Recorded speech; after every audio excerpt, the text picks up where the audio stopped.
Pour ne rien manquer, abonnez-vous maintenant. Le Grand Matin Sud Radio, 7h-9h, Patrick Roger. Il est 8h10. Deux épisodes qui vous ont surpris concernant le Rassemblement national, donc qui ont retenu votre attention. Elisabeth Lévy, bonjour Elisabeth. Bonjour à tous.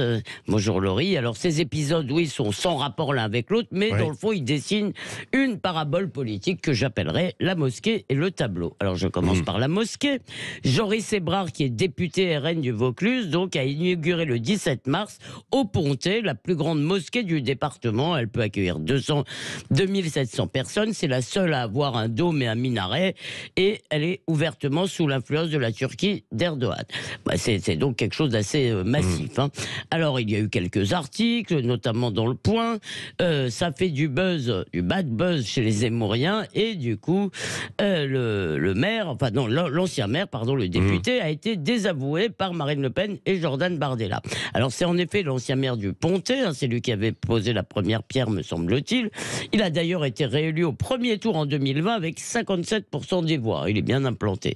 Et il est également vice-président du groupe d'amitié franco-turc à l'Assemblée.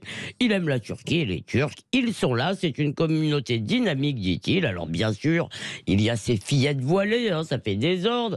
Et bien sûr, il y a aussi les visées d'Erdogan qui fait des diasporas turques un instrument de conquête, ça vous le savez. Mais Erwan Serznek rappelle, il faut être honnête, que ce député, cet élu, avait tenu à ce que la une du Point, vous vous rappelez la une anti-Erdogan qui avait suscité des menaces turques, reste bien visible dans sa ville, donc ça c'était pas mal. Pour le reste, il tient un discours france-intérien banal.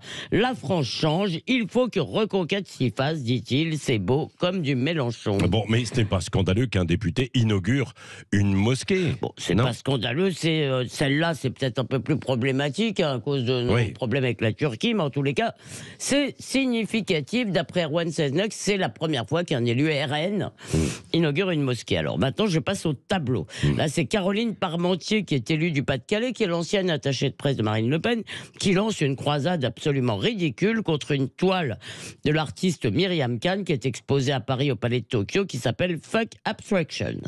Je vous laisse la traduction.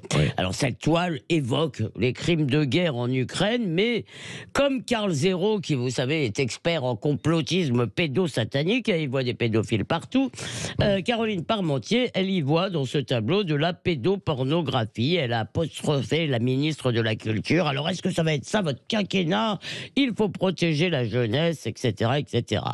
La presse de gauche s'est évidemment gaussée de cet accès de vertu et a condamné cette volonté de censure, oubliant qu'il y a 2 mois, cette même presse de gauche brûlait Bastien Vivès, auteur de BD joyeusement porno, représentant les fantasmes d'un obsédé sexuel en culotte courte.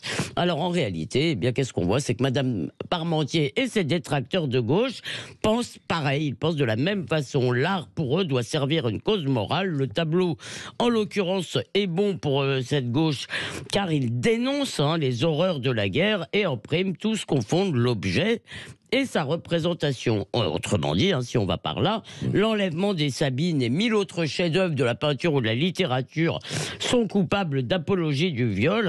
Bref, Madame Parmentier se comporte en l'occurrence comme n'importe quelle dame patronesse wokiste. Dommage, moi, personnellement, je trouvais le côté paillard du RN un peu plus marrant, mais passons.